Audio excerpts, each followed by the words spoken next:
Vamos ao vivo ao Palácio das Esmeraldas, 10º andar, onde nesse momento está acontecendo uma reunião com o governador e também com representantes dos sindicatos, né, do Simpol, também da Ugoposse, para essa questão do fim da greve dos policiais. Eu estou ao telefone com a nossa repórter Alessandra. Boa tarde, Alessandra. Boa tarde, André Marques. Temos novidades aí para apresentar para o cidadão goianiense? Já tem o resultado dessa reunião, Alessandra? Até o presente momento, não, André. Agora eu estou aqui no Palácio Pedro Ludovico Teixeira, onde estão reunidos o diretor do Sindicato dos Policiais Civis do Estado de Goiás, o Carlos Eduardo, também o presidente da Ugoposse, Ademar Luiz, com o governador Marconi Perillo e secretário de Segurança, Joaquim Mesquita. André, eu estou aqui do lado do vice-presidente José Vigílio. Ele vai falar aqui sobre essa reunião, né, que o governo deve apresentar aí uma proposta para pôr fim à greve que já dura aí 73 dias. Lembrando só, né, Alessandra, que essa reunião está sendo feita a portas fechadas, né, a imprensa não tem acesso, apenas os cinegrafistas, e depois da reunião haverá uma entrevista coletiva onde vão anunciar aí, Deus abençoe, os avanços, né, e até mesmo o fim dessa greve. Mas, pois não, fique à vontade. Ok, então você vai falar agora, André, com o José Vigílio, ele que é vice-presidente da Ugoposse, é a União Goiana dos Policiais Civis. Presidente, qual a expectativa aí para essa reunião hoje? Termina ou não termina essa greve? Nós acreditamos que é positiva a expectativa. Boa tarde, primeiro, André, você, a todos os telespectadores. Nós acreditamos que é positiva e agradecemos ao governador pela deferência de receber todo o comando de greve, né? Temos aí a perspectiva de que haja uma sinalização positiva para o fim do movimento e que será algo positivo só para a categoria e também para toda a nossa sociedade. Alessandra, eu poderia fazer uma pergunta ao doutor José Vigílio? Fique à vontade, qualquer uma que o senhor desejar. Certo. Doutor José, em primeiro lugar, são dois momentos distintos que merecem aí a nossa atenção. O primeiro foi o exemplo que vocês deram, seguindo a lei, né? Foram para o plenário, mas de forma ordeira, organizada e preservando o patrimônio público, não trazendo nenhum prejuízo, ao contrário do que aconteceu na Câmara Municipal. Então, assim, parabéns por essa demonstração que a nossa polícia deu, de que mesmo inconformada, ela ainda defende e protege o patrimônio público. Então, parabéns a vocês pela forma que foi conduzido essa greve. Outras situações que a gente posteriormente vai falar, mas o momento eu acho que é esse, se vocês tivessem cometido algum outros fatos, como aconteceu na Câmara, provavelmente a sociedade estaria repudiando, até mesmo porque são defensores da lei. Então, parabéns pela forma ordeira e pacífica e principalmente de preservar o patrimônio público. Foi um exemplo para todos, viu, vice-presidente? André, a gente fica muito grato pelas suas palavras. Na verdade, nós até, antes de adentrarmos no recinto, estabelecemos um código de conduta e esse código passava por isso também, que durante o tempo de ocupação não deveria haver qualquer tipo de prejuízo para os bens públicos que estavam ali, até porque também o bem público é nosso também, somos nós que custeamos todo o bem público, né? E ali os gestores cuidam desses bens, que é de toda a sociedade. Mas, de fato, a polícia estava bem madura nesse sentido, os policiais estavam bem tranquilos, embora os ânimos alterados, mas com relação à proteção do bem, realmente havia sido conversado bem antes para não haver nenhum tipo de prejuízo. Eu fico agradecido por suas palavras e à disposição de qualquer outra pergunta que o senhor queira fazer. A outra não é nenhuma pergunta.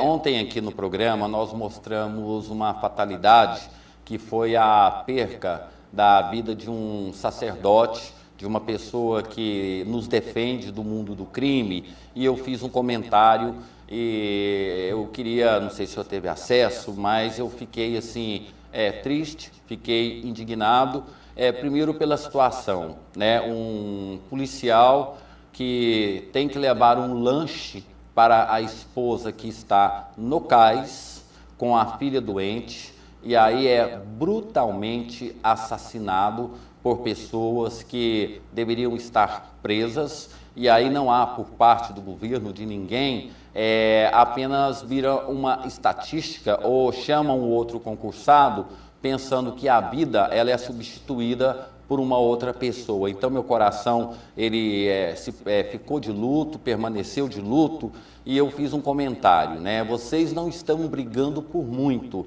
vocês estão brigando por pouco, porque o mundo do crime ele oferece muito mais para vocês, se vocês quiserem, para que vocês possam passar para o outro lado. Mas vocês ainda insistem em defender o bem, a lei e a ordem do Brasil, porque no Rio de Janeiro a gente já sabe que existem forças que estão à disposição do tráfico, em São Paulo também, e aqui vocês poderiam muito bem mudar de lado, ser muito bem remunerados, mas vocês, como são sacerdotes da lei, estão brigando justamente e merecidamente pelo reconhecimento. Aí eu falo da hipocrisia das pessoas, né?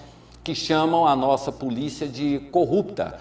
Mas se vocês fossem isso, vocês não estariam brigando por aumento. Vocês era só debandar por outro lado, porque no mundo do crime não falta dinheiro, e o assédio que vocês devem receber diariamente pelo mundo do crime para serem cooptados, vocês dizem não e brigam por um direito justo, honesto, e que o cidadão ele tem que acabar com essa hipocrisia, porque se a polícia fosse corrupta, ela não brigaria por melhor salário, ela estaria do lado do crime. Então, assim, meu coração ficou em luto pelo fato de ontem, da perda, a terceira perda que nós tivemos aí de abnegados, de sacerdotes da segurança pública, e também a falta que até então eu já falava aqui da insensatez ou até mesmo da forma como vocês foram tratados, porque tantos os deputados como o governo do estado e outras pessoas,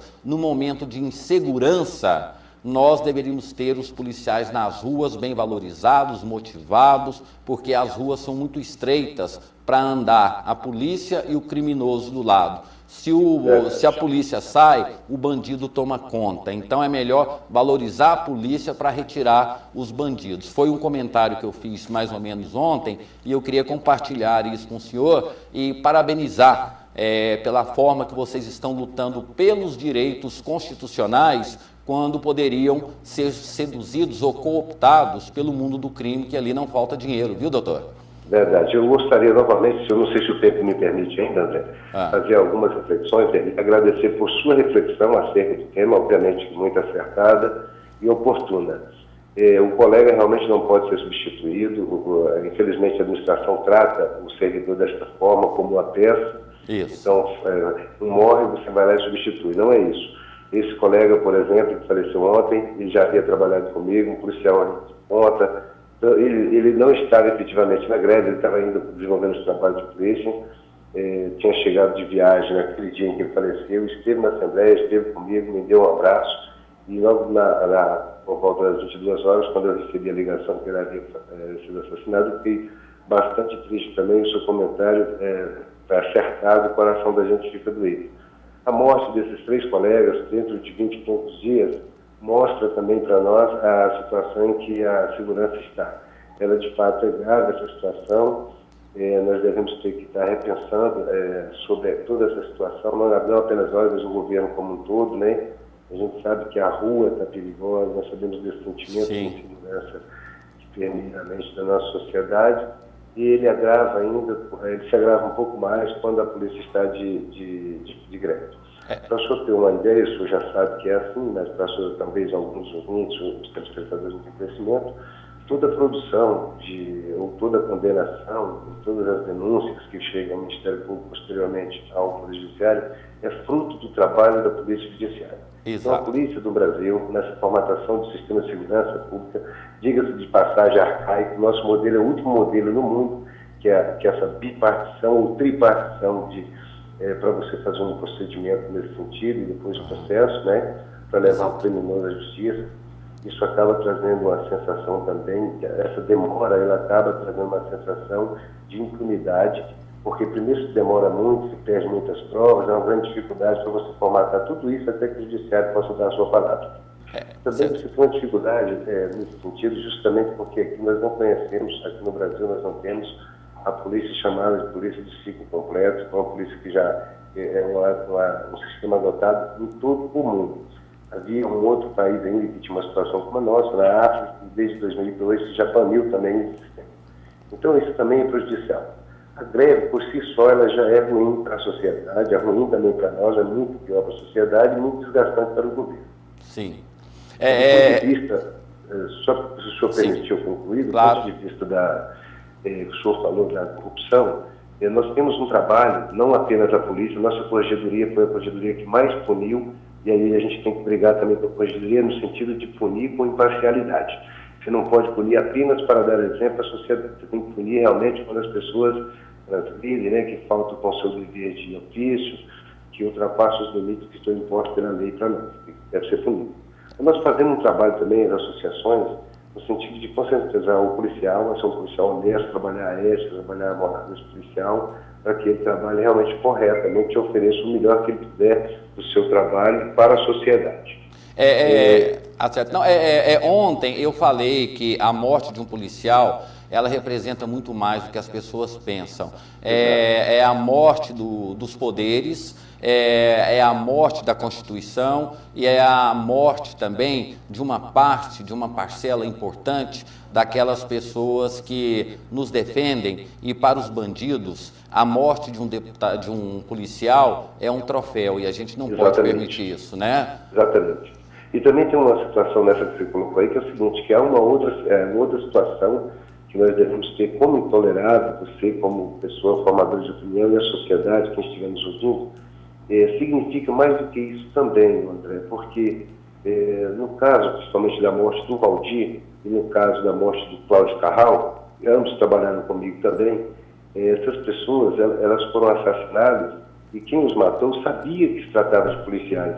Isso. No último caso, não, porque no caso aqui foi uma coisa eventual, foi um roubo eventual.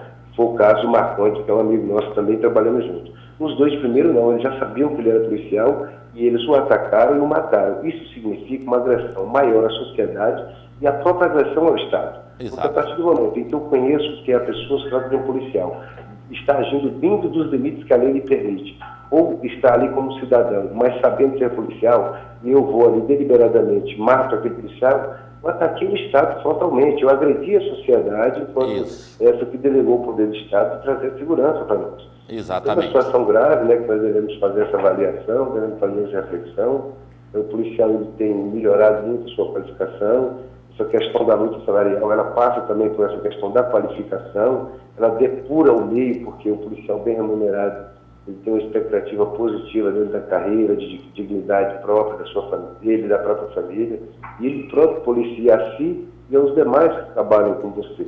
É uma reflexão que às vezes a de fora não vê, mas deveria ser feito também nesse sentido, né, de estar observando essa própria depuração. Nós também, das associações, a representação, nós temos um corpo jurídico que presta um serviço de defesa para os policiais, porque você não deve saber, mas nós não temos risco de vida e nem temos nenhum tipo de defesa oferecida pelo Estado. Eu então, sei. Quando nós envolvemos em qualquer tipo de ocorrência, ainda que no estrito cumprimento do dever, em legítima defesa, no exercício regular do direito, em todas essas situações, nós temos que, se envolvermos em caso desse, nós temos que ter a nossa defesa patrocinada ou por nós mesmos ou pelas associações. Agora, nós também, quando chega casos lá, e aí eu faço parte também do corpo jurídico que faz essa avaliação da associação, nós fazemos essa análise e vamos verificar. No caso de corrupção dessas coisas, nós não oferecemos esse tipo de defesa, nós oferecemos todas as outras defesas, e aí a pessoa vai ter que bancar do próprio bolso, porque nós não entendemos que